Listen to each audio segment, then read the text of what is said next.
Hello, my name is Michele, and you're listening to Profit is a Choice. With us on the podcast today is Aimee LaLiberti. Aimee is the owner of My Virtual CFO, and she's also a life and money coach. We are chatting today about having a relationship with money, the good and the bad. Listen in as we talk about money being neutral and amoral.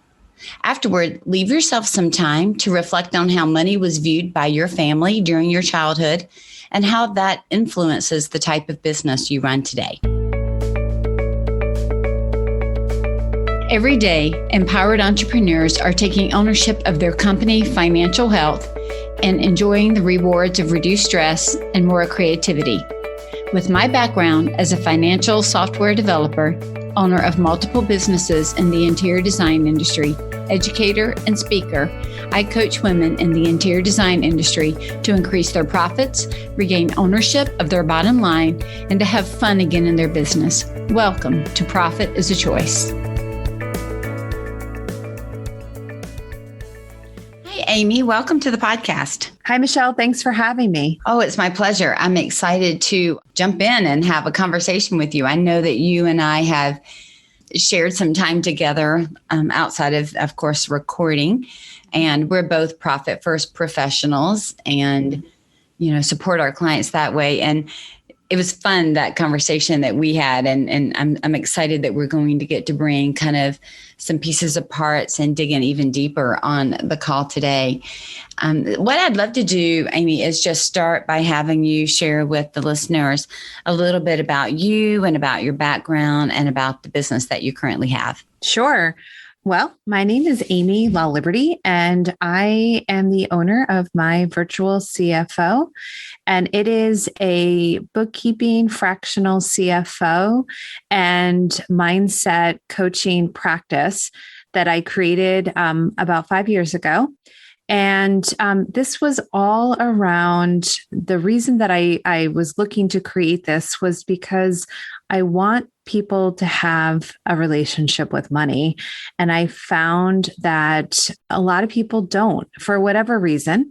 And I really wanted to provide some support around that. So it's not just understanding how your business financials work or how you create any money goal that you set in terms of big financial goals, but then also how is it the way that you think and you feel, and how does that create the results as well? And so I've taken all of the action items like profit first and bookkeeping and forecasting and took the mindset work, and I've created it into what I do for my clients on a day-to-day basis.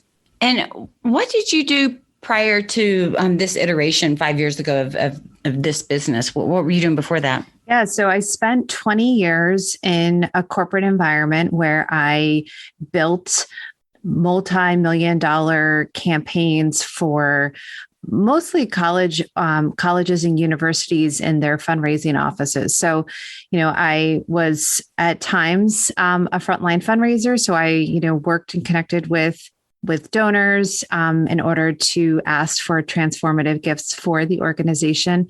And I was the person who also created the back end operations as well as the financial structures to, do we have the customer, what we would consider in business customers, but for them, their donor base to create the goals that they've set. Do those prospective donors have the capacity in terms of financial capacity? And where are we in our relationship with them in order to have a conversation in regards to making transformative gifts to the organization? And so I worked a lot with finance in terms of doing that. And I would oversee the finance department. So I had this very frontline, front and back office skill set that I had developed over 20 years. And I found that, there are major universities that are using the skill set that I have.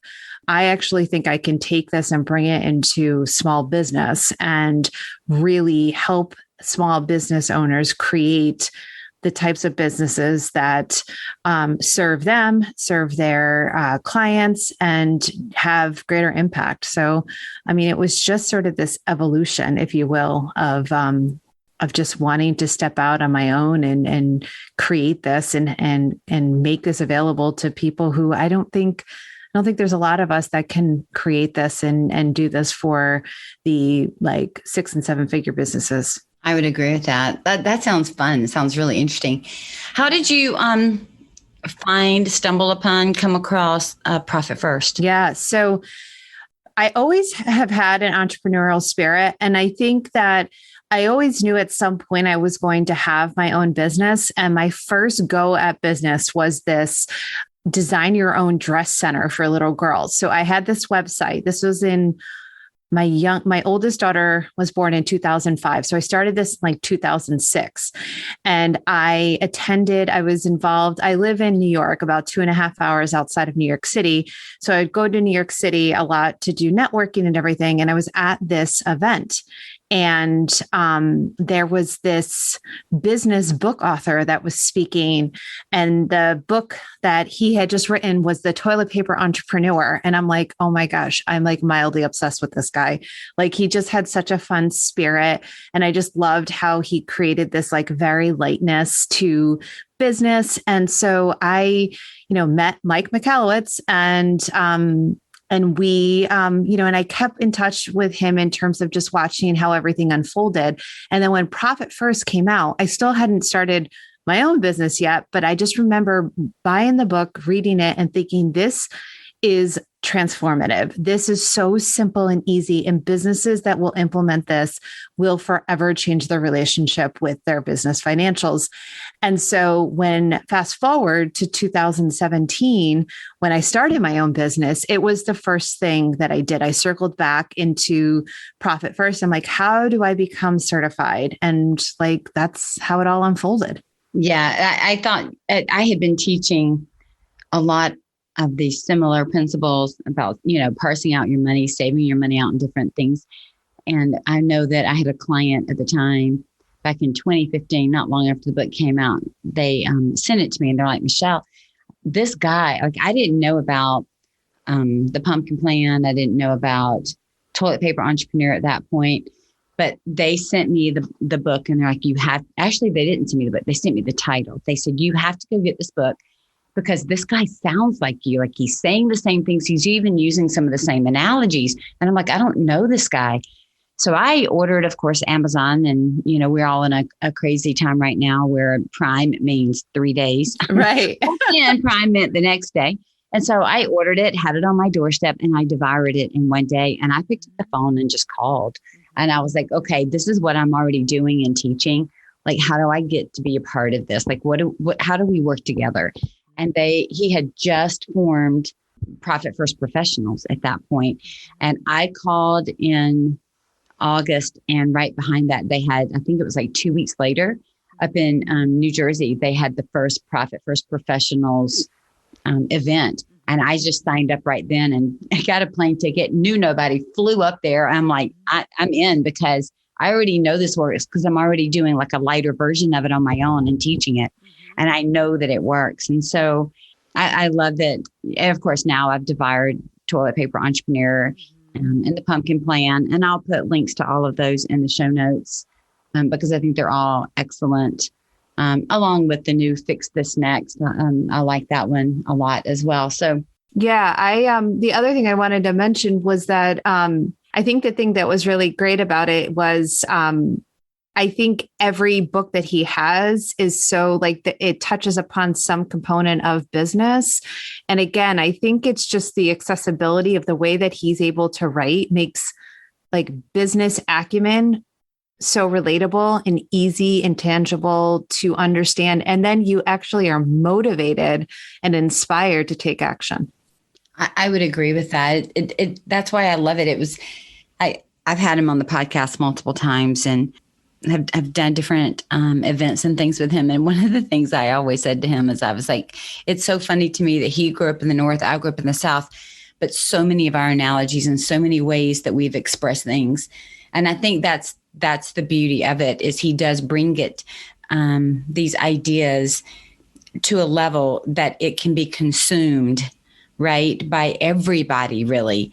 And I think that's a talent. That is really a talent, because, so many people write at a level and speak at a level that they're trying to make it so far over everybody else's head to make themselves sound important.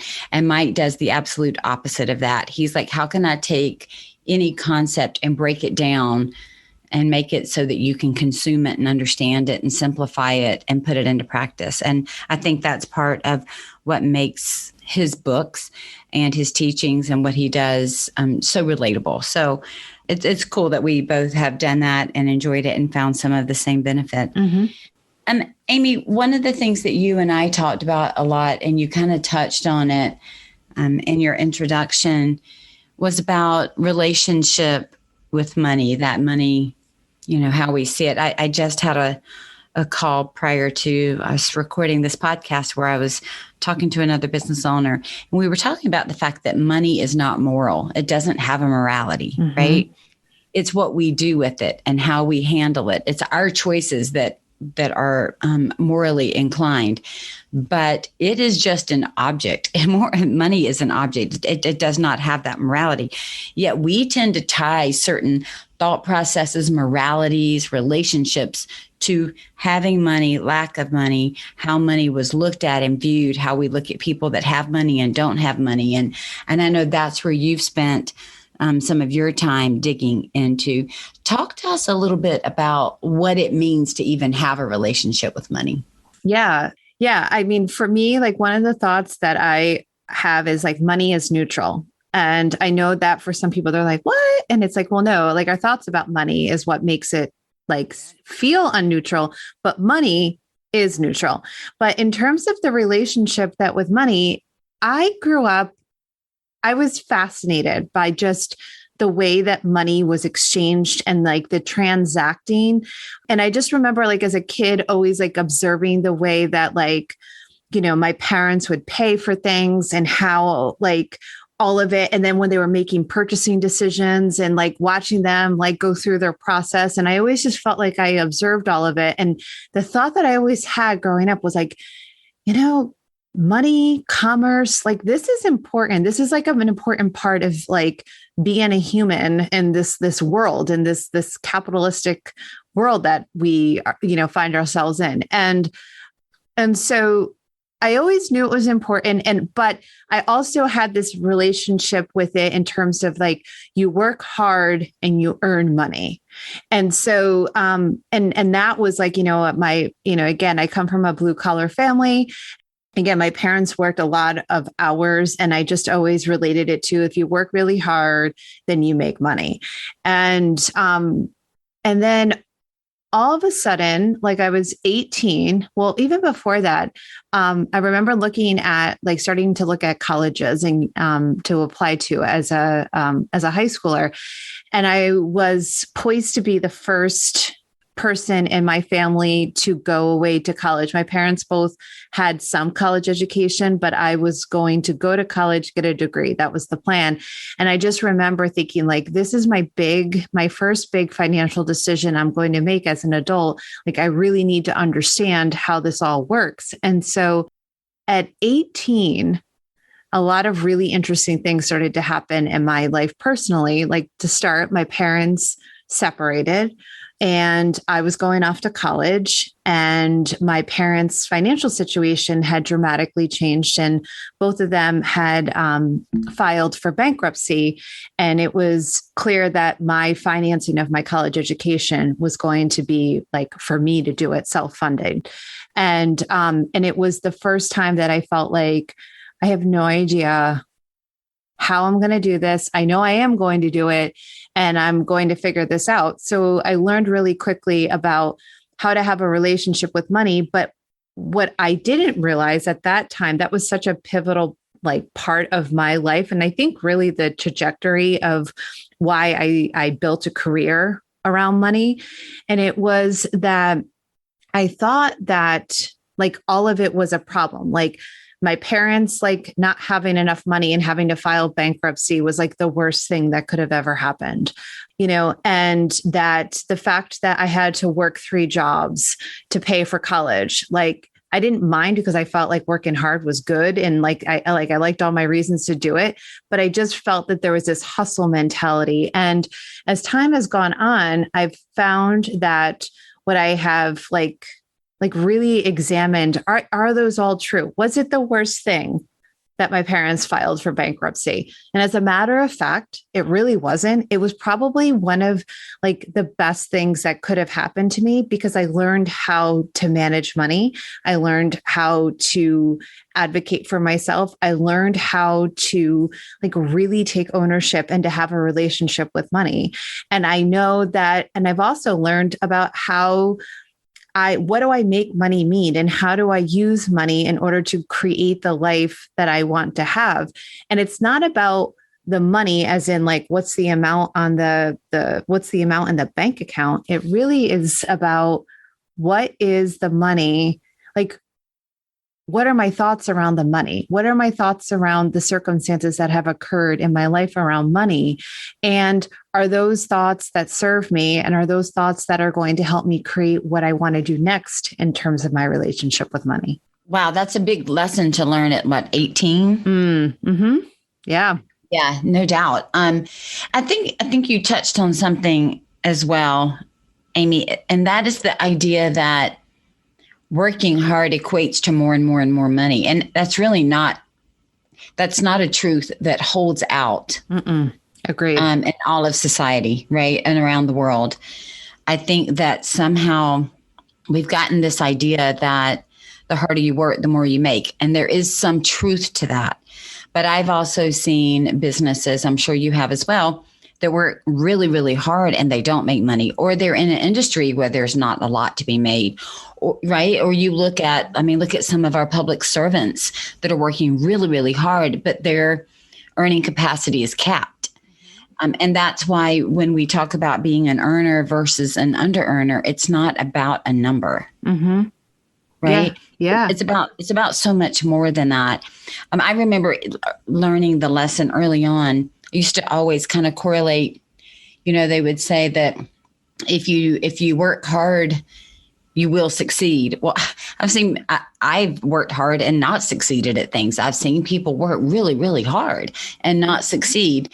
And so I think sometimes breaking apart the constructs that we've held can really kind of shake us when we realize that they were never true anyway.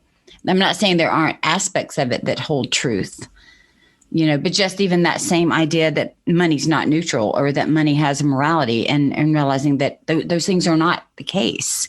It's about our thoughts, or realizing that you could work hard and still not make money, or not make enough money. It doesn't mean we don't put things into practice to try to fix that. But I know some really, really hard working people that are not multimillionaires. And I know some multimillionaires that struck it rich by hitting on something really great, and they don't work very hard. And so, that's just part of the relationship with all of this currency, if you will, that we kind of have to make peace with and figure out, what do we want to do? But making money also doesn't mean we have to kill ourselves by hustle, hustle, hustle, hustle. Yeah, no. And I think that, one of the things that I've learned in terms of having my own business is, I think that the business that I have built so far, there's that hustle that has been built in for it, but it's also been the openness to the experience. I remember, whenever I talk to newly started, fresh, business owners that are just getting started, and they're like, how did you get to where you are? And it was really about I got a client, I served the client, and my business has been built off of referrals. And so if you were to turn around and say, okay, how day one, Aimee's business day one, how are you going to do that? I wouldn't have told you, oh, Michele, I'm going to find someone and serve them and go. I really was okay, I have to go join this chamber and go to the networking events and do this and do that. And give you this whole menu recipe to-do list. I definitely had that hustle mindset, which I think was helpful to me. But what I found, where every time I've grown my business, it has been when I've let go of this like predetermined agenda that I've had for myself about you need to work really hard in order to get like that thought of that really like work hard, work hard, work hard. Like as soon as I dropped that and said, I believe in myself, I believe that clients are coming. I believe I have something that people really need and they want, and they're waiting for me to become available for them. It's always unfolded. I know that that sounds like completely counter to like a hustle thing, but it really is. It's almost like just stepping into the belief that what you have, a skill set, is available for someone, and that there's always somebody who needs what you do. And for me, knowing that like after working for over 20 years and with money, it's such a delicate topic. It's a topic that is very sensitive. And, you know, business owners, they don't get into business unless they're like bookkeepers, accountants, CFOs, you know, they're not in business because they wanted to manage their business finances. They are doing it because they have a service, a skill, a product that they want to bring to market and they want to monetize it. They're not doing it in order to make sure that the business financials are all in place.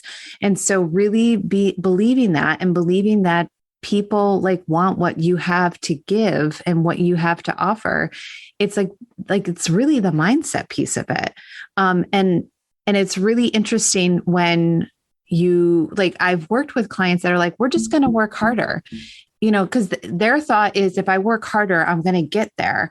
And it's like, well, no, I think that, you know, there's other pieces to it. Like working hard is not the only ingredient in the recipe to like quote unquote success in terms of like creating any financial goal you wish to create.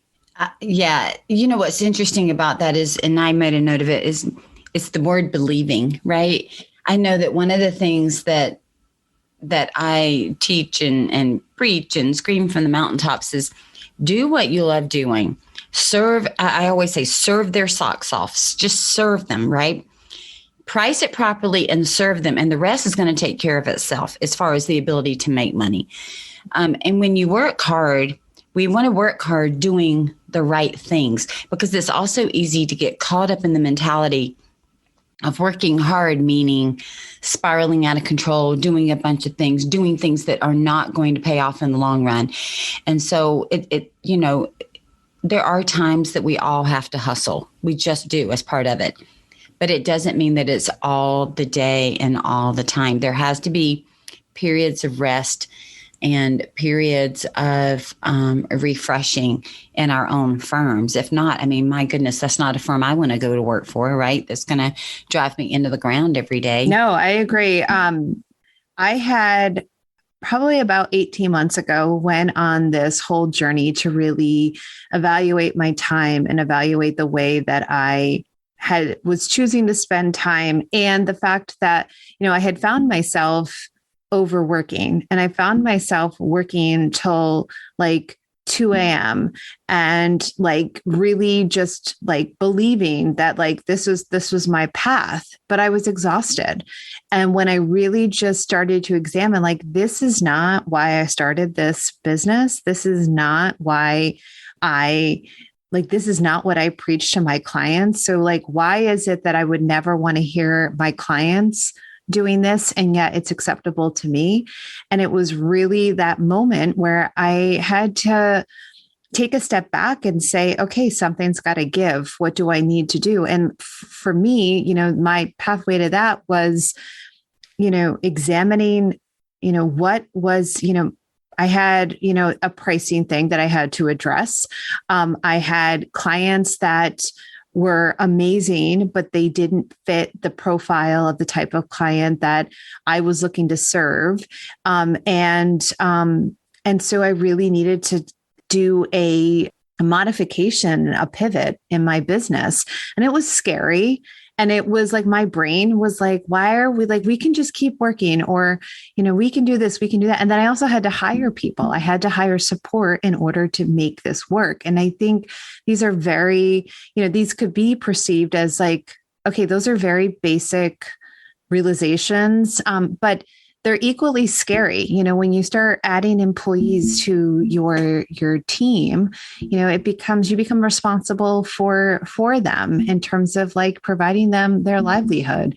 When you're deciding that a client is no longer a good fit for you, you have to you feel like there's a relationship and there's a rapport that's built there that you want them to get the support that they want. So there's like a give and take, but ultimately, I know that this analogy is used a lot, but it's like, you have to put your mask on first before you put anyone else's on. And I really needed to start to put myself first in order to be the best version of myself for my clients, for my family, for myself. And it's so easy to not do that.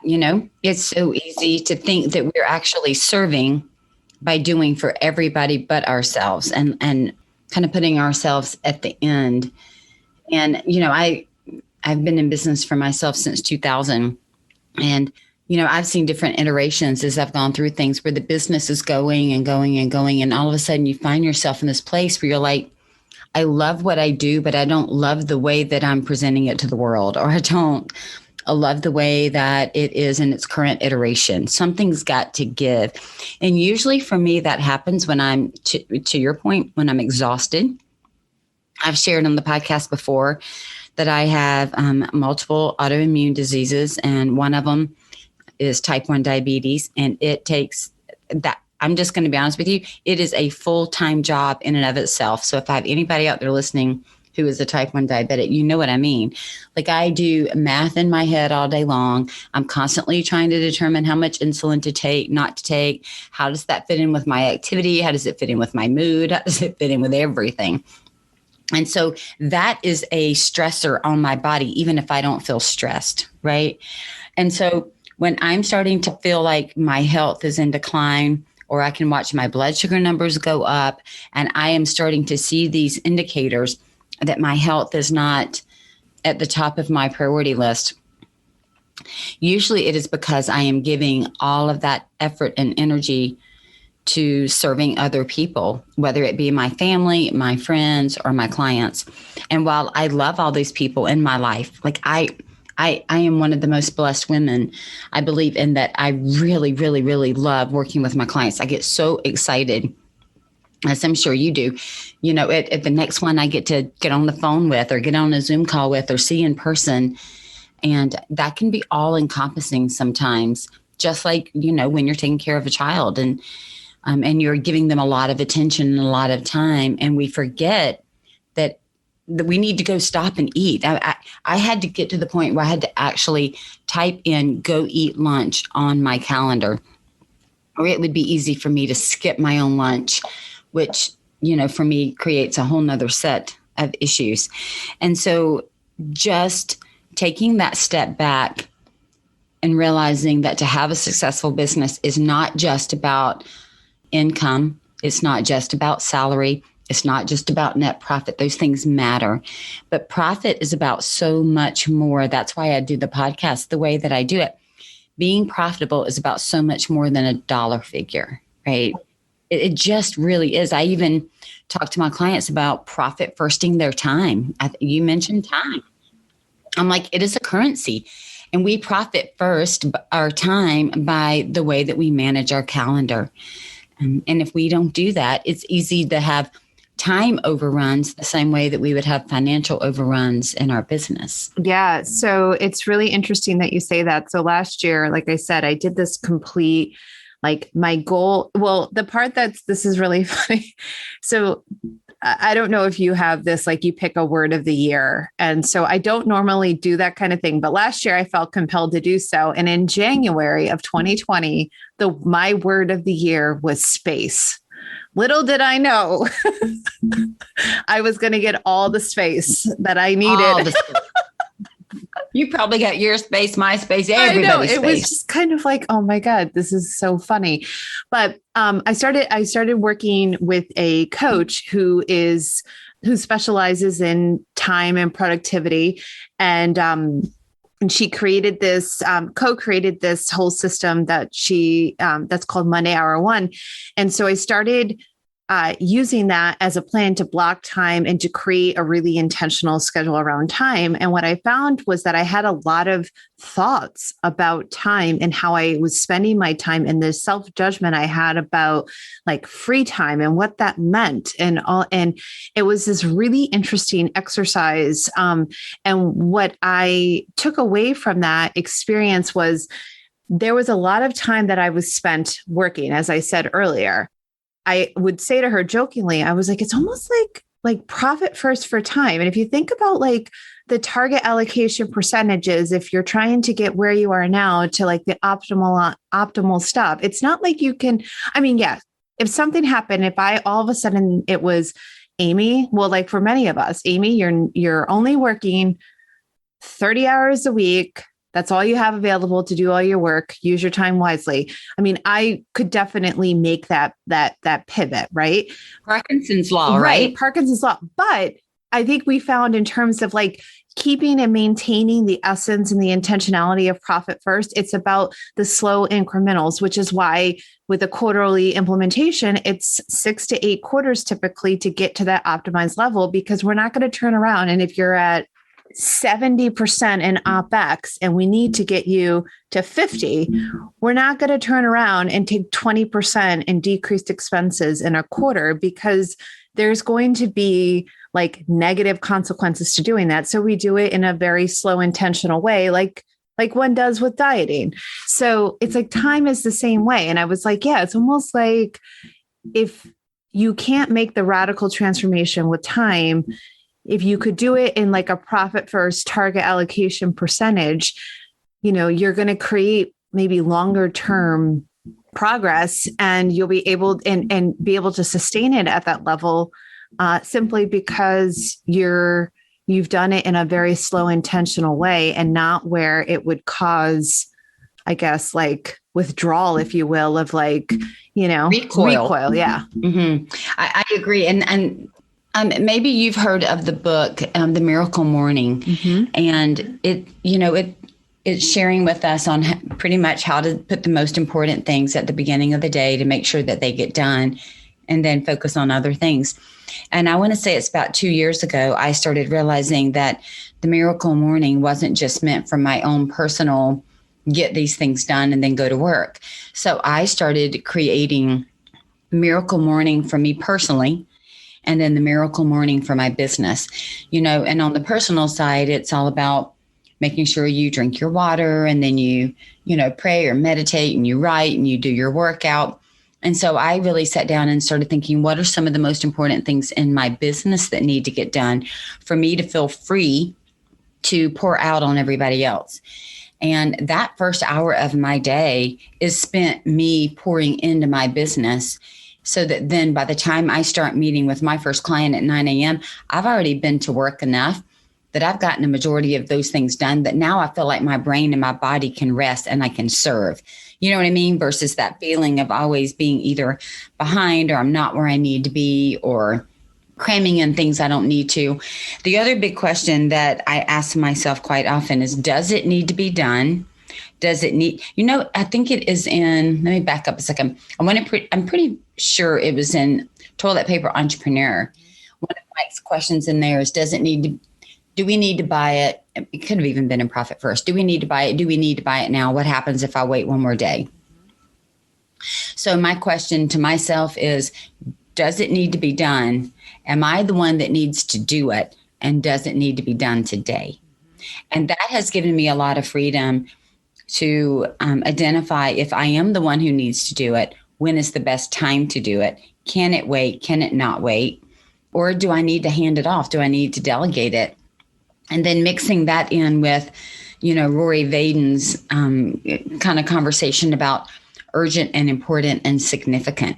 Is this significant? So yeah, the building's not going to burn down if I don't do it today, but if I go ahead and do it today, the building's not going to burn down tomorrow. Right. And just, again, profit firsting, if you will, choosing what is most profitable for my thoughts, for my time activities, and for my money. and understanding there honestly is a relationship among all of that, because it does nobody any good to make huge amounts of money and be exhausted and burn out and depressed and have no way to spend it. Like, that's miserable. I'd rather have less money and be joyful and happy, than the opposite of it. So our relationship with all of these currencies, if you will, really matters. Yeah, no, I agree. It's interesting because, there's this whole notion of, when you're scaling a business, whether it's you're trying to create your first client, your first 6 figures, your first 7 figures, I think that there is sometimes a part of your brain. Well, I should speak about my brain because that's the one I'm the most, the expert at, is that it's that things are going to it'll be so much better over there. Like, when I hit this, it will be better. When this happens, it will be better. And that's not necessarily true. It's like, what am I enjoying about the present moment? And what do I love about this? Because I think my future version of myself wants me to be loving and respectful and honor where I am here and where I'm going, but not to think that it's just going to get better over there. Because I think, when you're getting your first client, you think it's going to be the best when you get your first client. But getting your first client, getting your 100th client, it's what if they're the same? What if we just think about the fact that we have gratitude and we appreciate all in the same, that there's another person, another business that we get to serve.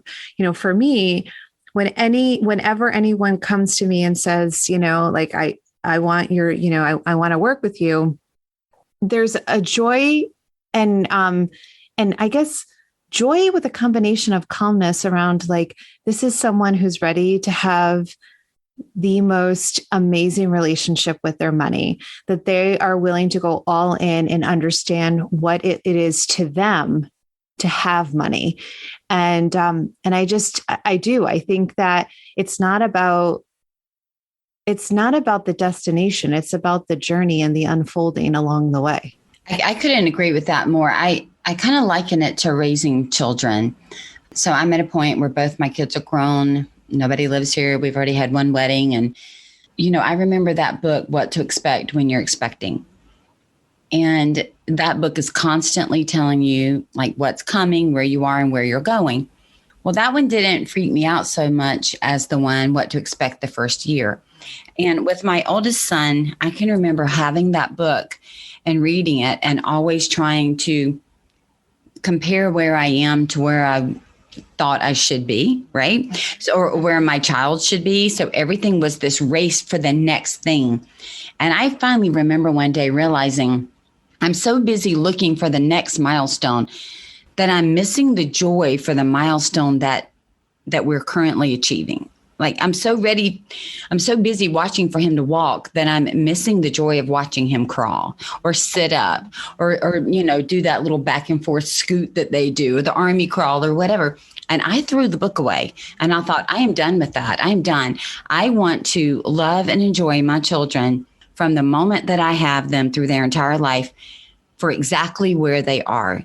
And I think that is the same mindset we have to take into our business. We have to sit back and think to ourselves, it doesn't always get better. It doesn't always get easier. It might get easier in some regards, but it gets more difficult in other, or more complex in other areas. So it's about being as in tune and as excited about the process of where you're going as it is to where you are going. Because I've yet to meet somebody who, I'm going to put in air quotes, got to where they thought they should be and said, okay, well, that's good. Now let's go on vacation and be done. What they did was they set the next goal. So they were always reaching and going instead of appreciating where they were. If they didn't do that intentionally, it doesn't happen without there being some intent to say, I'm going to slow down enough to look at and appreciate and celebrate kind of these tiny milestones and these tiny progressions or even just if there is a season of sitting still, right? And it's the right and the best thing for me and for my business, my health, my family, my clients, and then moving forward again. I just think there's so much fulfillment that we lose. And I certainly think that the way that we are marketing these days, whether it's Instagram and everything else, and it's constantly showing us what everybody else has and what they don't. It shows the family and they're all smiling, and you have no idea, because you weren't there, that they were all fighting and bickering in the background 3 seconds before. And so you're looking at your family bickering and fighting, and you're looking at their beautiful family. And we're always, if we're not careful, feeling less than, or like we're not able to keep up with that, Yeah, no, for sure. And I think, when it comes to business, it's, if you're someone who aspires to be at 7 figures, and you're and like there's people in your world who are already there at 7 figures, and, in your head, you're like, wow, they must have the best life and it must be going so well. And, little do you know that, they haven't implemented profit first, and perhaps they've barely made payroll, and they might have the vanity of a high revenue number, but perhaps they're just really unhappy. Perhaps they're just tired and they're burnt out, and they just don't even know how to get off the hamster wheel. You really just don't know. And so the whole notion of the compare and despair, whether it's to others or to yourself and the versions of yourself, I don't know how of service that is. I have 3 kids, and I remember with my first, it was the first time around. So everything was, oh my gosh, and I had this more of frantic, I need to figure it out attitude. And then I remember with my second, it was more of all right, this is how it happened. And not to say that that was a guarantee of how it was going to unfold that time, but for me, it was the nighttime feedings. And it was I remember how much of a I want to be able to sleep through the night. And I remember with my second, I had a stack of books, and I was I'm just going to enjoy this. I'm just going to feed her, and I'm going to read a book, and it's going to be great. And it was amazing. And that was just not the way that I thought about it the first time around. But, I think that what you learned the first time, the second time, the third time, and how it you can take that with you. I think it's the same thing with business. For me, it comes down to I'm creating a new program, and, there's a lot of resistance around if I build it, will they come? And then it's just really about, well, of course, these are thoughts I had when I was just starting out, building my practice. And now it's it's great. And so I just have to believe that this is the thing. And it really just comes down to, and it's not about for me, at this point, this building of this next program, it's I want to have more successful, profitable businesses on this planet, because profitable small business is the bedrock of our economy. It is the bedrock of local communities. And if my skill and wisdom can help support them create sustainability, profitability, and have the life that they have always wanted to have, and they want to do so through entrepreneurship, I want to be there to help them. That's exactly the way I feel about it, Aimee. Look, we're over here building businesses, doing something that we love to do, whether it is, interior design, or whether it is jewelry making, it doesn't matter, right? Coaching, bookkeeping, CFO, whatever. We're building these businesses because it's something that we love and that brings us joy. And so the more that we make money doing it, the more that money goes into the economy to take care of others and to employ others and to keep, like you said, cities and municipalities and all running. And it's just, my gosh, why would we not do it to the best of our ability and share what we have to the best of our ability, just like everybody else is trying to do? And you made a point a minute ago, and I wrote something down. It is that truly that belief that decisions and actions starts with our mindset. It starts with what we believe. Mm-hmm. If we believe something, then we see how we are in that belief system, and then we act it out. I've worked with people sometimes who'll call me and say, I think I want to go back and work for somebody else or work corporate, or, I want to get out of owning my own business. And I'm like, totally fine. I get it. It happens. No big deal. But let me ask you this first. Are you willing to go work for somebody else and fight for their brand and fight for their company? And they're like, yes, I am.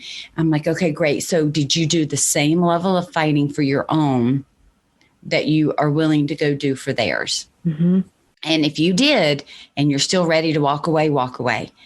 And it's interesting to me how many will say, you know what? I don't know that I really have fought for my own company the same way that I'm willing to go fight for somebody else's. And that's when we kind of notice the delta between what they think they believe and what they really believe about their business, their abilities, where's their confidence, where is it not?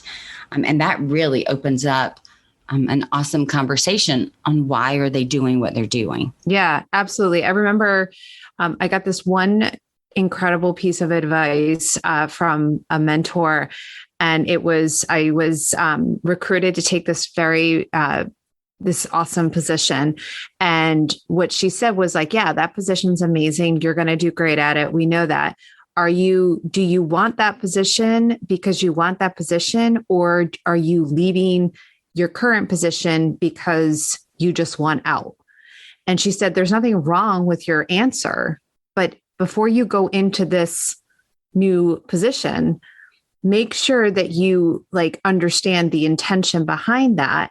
And I thought that was invaluable because, I felt like I went into that position with a cleaner mindset and with almost a reconciliation, if you will, of the job I had left, and how it didn't unfold quite. It didn't create the type of promotional elements that I wanted it to. And I was more upset about that than, was I more upset about that or more excited about this new opportunity?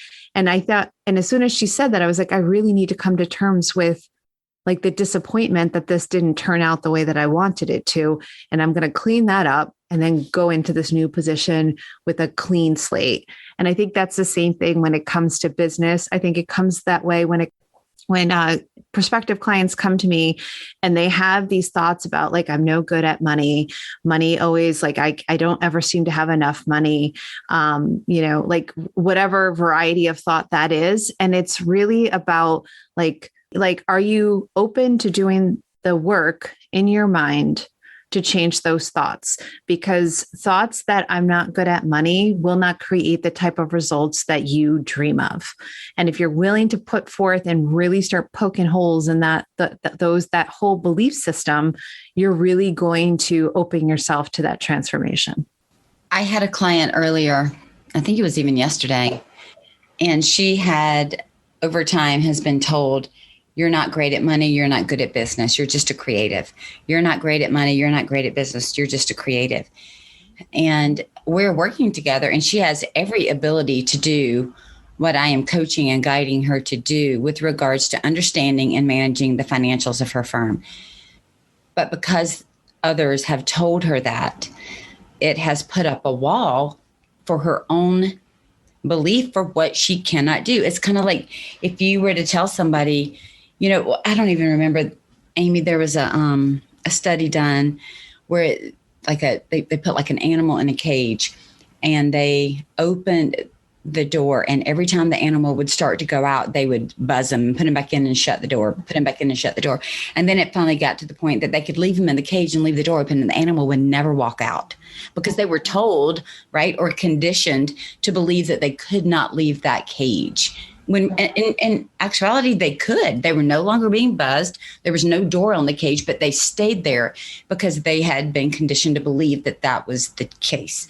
And I see so many people that for whatever reason, either it's because of a childhood belief, it's because maybe they did bad on a math test one time in their life. Maybe they have a spouse who doesn't want them to know that they can do certain things. I don't know. There's I could give you a list of those reasons. I'm certain you've seen them as well. But they have an idea that they just cannot do any of these things. And that is truthfully, I think, the biggest hurdle that I have to help them get over, and probably you as well, before we ever do the work of the numbers. Like I always tell them, you've got a calculator. We can sum in Excel. Like we've got tools to help. You have to believe that you can go in and do it and understand. I can help you do it and understand it, but you got to be willing to say, I can do this. Because if you say that, like nobody can stop you. Mm-hmm. Yeah, absolutely. It's interesting because I think about, the game, Jenga. Yes. Okay. So I think about that as like a belief structure. And so if we start like really pegging holes, and each one of those blocks is a belief that built that structure. And so when it comes to money, if we start poking holes at all of those different thoughts, the ones at the very top, those are the ones that are in our conscious mind, right? So we're like aware of them and everything. But then like, what are the ones that are like at the bottom? And if we can really start to examine what those are and then decide, you know what, this is not a thought I'm taking with me into this next version of myself. And then you really just start to like take like each one of those apart. You then like in Jenga, the whole structure falls. And then you're able to create a new belief structure. The thing is that I think that in our culture, there's this whole, like, we have to be in a great hurry. And this type of work takes time. Can you create transformation in a relatively quick amount of time? Yes, but you have to be willing to show up and do the work. People that go on weight loss journeys don't just go from like where they are now to like 25 pounds in like a day. They obviously are spending a lot of time practicing their thought works, following what they're eating, like doing all the work that they need to do to create the result that is a 25-pound weight loss.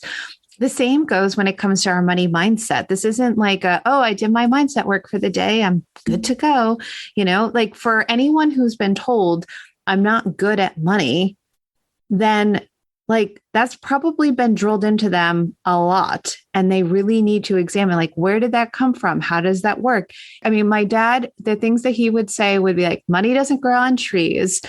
And do you think I'm the Bank of America? And it wasn't like in a like, ha ha ha, but it was this constant, like, I think he just like really felt like he was like money was always leaving. And really like to the point where like I've realized that, money leaves, but also money comes in. And when money does leave, I'm making intentional decisions behind it. And I love all my reasons for when it goes, and I'm opening it up to come back in. And I think that that sounds so basic, but really like doing the work, like why you had said earlier, Michele, what are your most profitable thoughts? I thought that was brilliant because I thought, yeah, what are the thoughts that you're having that are serving you, that you're like, I love this thought. It makes me feel so amazing and abundant. Like, what are those thoughts versus what are your scarcity thoughts?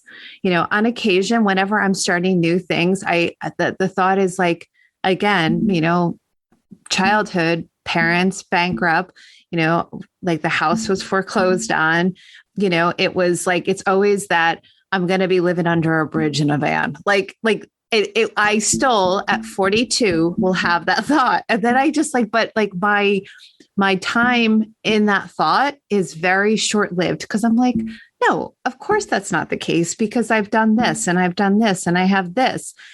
I think that, when you're just starting out and you're really examining the thoughts that no longer serve you, they're like blankies, they can be hard to let go of because they've been with you for so long. I think it's interesting that you say at 42, you're still recognizing some of these. I'm almost 54 and I'm still recognizing thought patterns or belief systems that I did not even realize were attached to certain things like that. They're still coming up because they sometimes show up in different forms and they're not always negative, but it might be an association that's not good. And I know one of the things that we've even taught our boys over the years is we would not let them say things like, I can't afford that. because that very much sounds victimish. You know what I mean? And so instead, what we taught them to say was, I am choosing not to afford that at this time, or I'm choosing not to spend my money on that, to make them realize they had a choice, because there's that saying, if you really want it badly enough, you'll find a way to afford it, which is true for a lot of things. And I'm not saying there aren't some things that we just cannot afford. Like I cannot afford, a $75 million mansion somewhere. I can't afford that. But I'm talking about within the realm of reasonable for how we spend our money. Because I could afford a really great car and not have a house to live in. I could make that choice. It wouldn't be prudent, but I could make it. And teaching the boys, instead of speaking as a victim or as if there's no money, or it is saying, this is the money I have, and this is how I am choosing to spend it, because this is what I value. This is what I believe is important for now. And this is what's important for later. Mm-hmm. That is the relationship that you have with money, right? And so it's, it could very well be that someone loves the idea of like using credit cards to create a lifestyle, right? I don't want to do that. Like, that's not for me.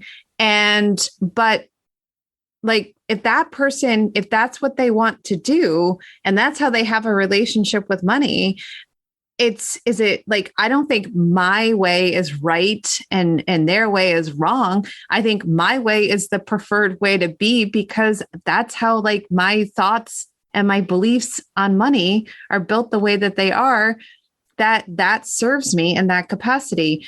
And, the person that uses credit cards, that serves them. That's definitely like in terms of like profit first stuff, like things that we don't want our clients to do, because, leveraging that kind of stuff definitely can hinder their growth to profitability. But at the same time, if they don't have an interest in maximizing their profitability, and their choices, their intentional choices are to live in the moment and to do that, it's more of the awareness of where you are with your money and making intentional decisions out of that awareness. I'm just sitting here thinking about the fact that, again, how we choose to spend our money, how we choose to consider the fact that we can make more money, and it might not mean make more money doing the same thing we just did. We might have to do something else or make different choices. But I also think about money as security. And so to your point about living kind of stretched out on credit cards versus a more pay-as-you-go model, that was one of the things when I look back as, for me, I would say a relationship with money that I wanted to keep. We talk a lot about relationships with money that we would want to throw away or poke a hole in, using your terminology. But I know my mom and dad, I grew up in the time when there were no ATM cards, not until I was, older. So we certainly didn't have them when I was a little girl. We might have had layaway, and you might could have an account at like the little local store, but you paid it off the minute you got paid. Back then, a lot of people were only being paid once a month. They weren't being paid weekly or biweekly. It was just a different time. And I can remember asking my parents sometimes, like, how are some of these other people doing the things that they're doing and we're not doing them? And my dad and mom both sat down and talked to us about the security of planning for our future and living within our means. And, they said we may not have what they have. And it's not because we couldn't. It's because we're choosing to save for our future, or we're choosing to invest here, or we're choosing to save for that. We're choosing actually a lot of different things instead of one thing. And they really helped me understand how to tie current and future security to spending habits, and to telling myself yes in some cases and no in others, and how to plan and anticipate what was coming, and how to save for the rainy day. So I had, oh my gosh, a heck of a lot of really great money lessons that I carried with me into adulthood that have served me really, really well, that I've passed on to my kids. And then again, I heard the whole money doesn't grow on trees. What do you think I am, an ATM? Of course, I heard some of those too. I lived in a small town, and I had family members that spent every dollar they had, and others saved every dollar they had. And so I saw kind of the juxtaposition of all of that and got to form some of my own opinions. But those things do really, from your childhood, carry into your future, and how you spend and how you save and what you spend on and what you think about nest egging for the future, if you will, and however you choose to do that. So I think it's worth us all taking the time to sit down and reflect on the choices that we're making, kind of our own little business Jenga, right? And poking a few holes and seeing if it's going to hold. What will the structure do if I take that out? Mm-hmm. Absolutely. And I think that's like the life work of relationships in general, relationships with yourself, with your family, with your significant other. Also, in this, like in the context of what we're talking about today, is like the relationship with money. And knowing that, there's some parts of your relationship with money that are going to continue to need work. And that's okay. That's normal. Nothing has gone wrong. I love it. Aimee, tell everybody where they can find you online. Where are you hanging out online? Absolutely. So you can find me at on my website at myvirtualcfo.co. And I'm also on Instagram at My Virtual CFO. Awesome. Well, thank you so much for this conversation today. I really enjoyed it. I always think it's fun to think about this side of money, right? Not just the making of money, but what do we believe about it, and the earning of it, and the spending and the saving of it, and what's serving us and what's not serving us. And I really just appreciate you having that conversation with us today. Thanks for having me. Thanks to Aimee for such a great conversation. What we believe about money directly impacts our ability to own our finances today. Do you think you have the ability to make money, to manage money, and to put it to good use? If not, now is the time to do the inner work to determine what is driving you. You can check out my courses on financials at scarletthreadconsulting.com. There are 3 of them: Pricing Without Emotion, Understanding Your Financials, and Master Your Profit. Each of these will help create and strengthen great money mindsets that lead you toward profitability, not away. And for all you longtime listeners, you can say it with me: profit doesn't happen by accident. Profit is a Choice is proud to be part of the designnetwork.org, where you can discover more design media reaching creative listeners. Thanks for listening, and stay creative and business minded.